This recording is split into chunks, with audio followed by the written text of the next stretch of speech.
Hai korang, Assalamualaikum warahmatullahi wabarakatuh. Hari ni hari Sabtu.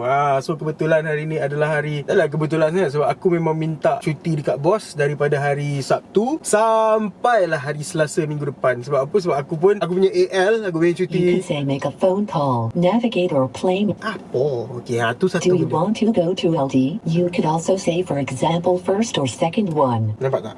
Tu benda yang kejap lagi aku share. So aku nak cerita sikit sebenarnya. Aku punya proses selama lebih kurang 6 bulan. Ni dah masuk bulan ke-7 dah selepas aku guna X50 ni lah. Sebab aku dapat kereta bulan 3. So sekarang dah bulan 10. Lebih kurang 6 bulan lebih sikit lah. Macam tu. So aku nak share lah dengan korang apa kepuasan dan juga apa masalah yang aku alami sepanjang 6 bulan aku gunakan X50 ni. So adalah beberapa cerita. Salah satunya tadi tu, dengar tak Adi? Yang duk cakap seorang tu. Jadi aku cerita. Selain daripada tu, aku juga akan share berapa harga untuk servis. Maksudnya servis pertama, servis kedua, servis ketiga. Setakat ni aku baru 3 kali servis, which is 1000 km, 10,000 km dan 20,000 km. Aku baru servis kemarin 20,000 km.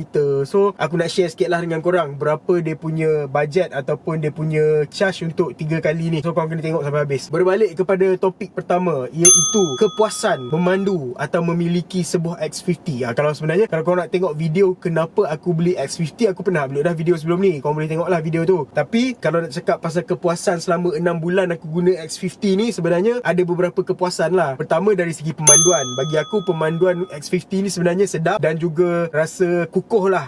Dia punya steering apa semua. And then kan dia ada 3 mode kan. Mode normal, eco dengan sport. So kalau sport mode tu, dia punya steering tu punya sedap tu lain macam sikit tau. Kadang-kadang kalau naik genting ke apa, aku akan pakai benda tu lah. Aku pakai sport mode ni. Tapi untuk menjimatkan minyak, aku akan guna eco mode.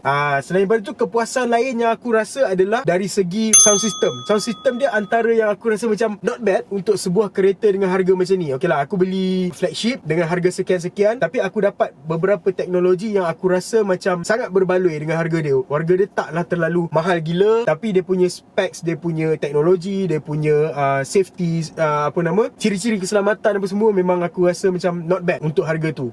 So sound system dia adalah salah satunya benda yang membuatkan aku rasa sangat puas. Dengar muzik kat dalam kereta kadang rasa macam ya Allah, tak nak keluar lah. Sebab speaker dengan dia punya point-point tu, dia punya point-point speaker tu, aku rasa macam sangat kena, faham tak, dengan telinga aku lah. Ni menurut aku, bukannya menurut bunda. Bunda Hetiko Sendang lain. Okay, seterusnya aku nak cerita juga pasal teknologi yang ada, iaitu screen ni lah. Screen entertainment center ni kat tengah ni.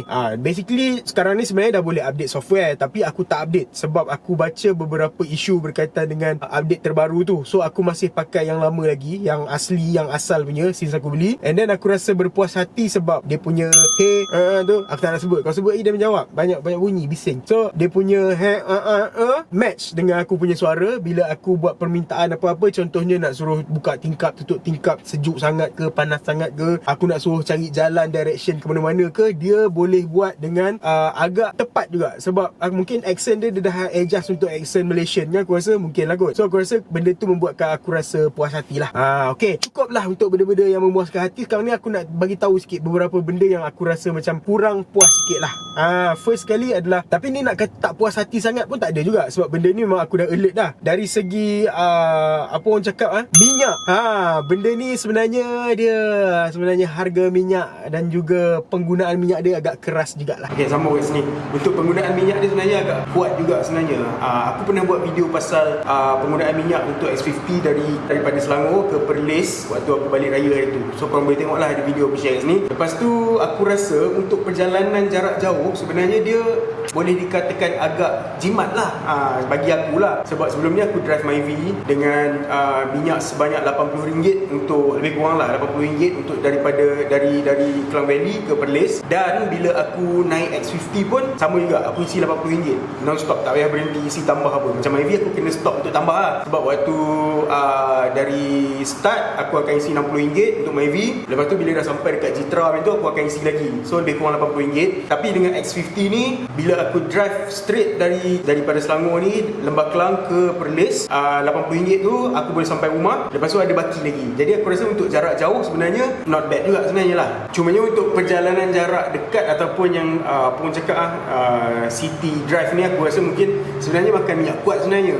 Untuk aku lah, itu yang aku rasa lah. Agak kuat lah sebenarnya. Sebab kita stuck dalam jam. Lepas tu kan berhenti-berhenti apa semua, enjin dia pula turbo. Mungkin dari situ menyebabkan beberapa punca yang menyebabkan makan minyak kuat. Tak tahulah kan. Tapi dari segi minyak, secara generalnya dia makan minyak yang agak kuat sebenarnya bagi akulah. Seterusnya, apa yang aku kurang berpuas hati adalah dia punya brake. Brake dia macam saya cakap pagi-pagi ataupun bila aku baru start kereta untuk nak start driving lah. Dalam 1 kilometer pertama macam tu dia akan bunyi whistle tau. Aku parking kat atas dekat rumah. So bila aku nak turun ramp parking tu, dia dapat dengar lah bunyi whistle tu agak kuat juga sebenarnya, bunyi bersiul. And then aku dah pergi check dekat service center, tapi dia cakap dia dah betulkan. Tapi bila balik skill ada bunyi lagi. Aku macam tak tahu macam mana. Tapi setahu aku bunyi tu mungkin sebab karat dekat brake tu ke atau something, tak tahu. Tapi aku rasa disebabkan benda tu lah, kotor ke apa ke. Dia cakap dia dah bersihkan apa semua, dah buat ni apa semua. On the way balik dari pusat servis tu okey lah. Tapi esoknya tu bila aku start kereta nak keluar, dia start bunyi balik.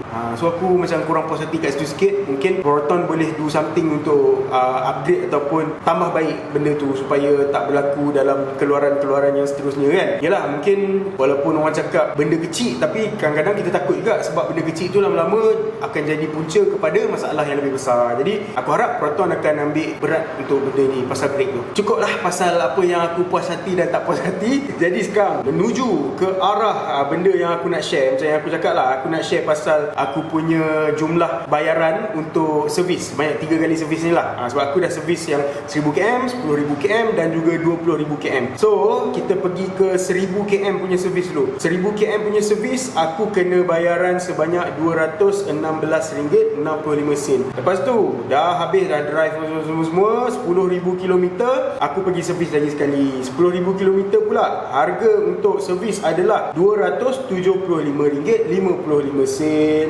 Dia dah makin naik lah, dia makin mahal lah. Kiranya naik dalam RM60, 50 lebih macam tu lah untuk 10,000 km.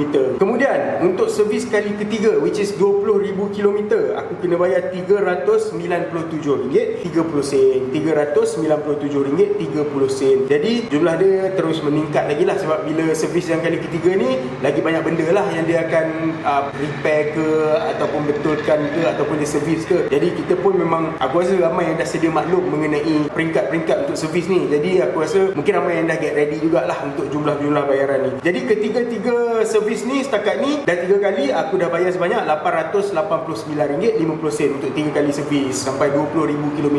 Aku rasa mungkin orang lain ada yang ambil masa yang agak lama kot untuk 20,000 km, tapi aku dalam 6 bulan ni dah 20,000 km dah. Sebab aku banyak keluar pergi event apa semua.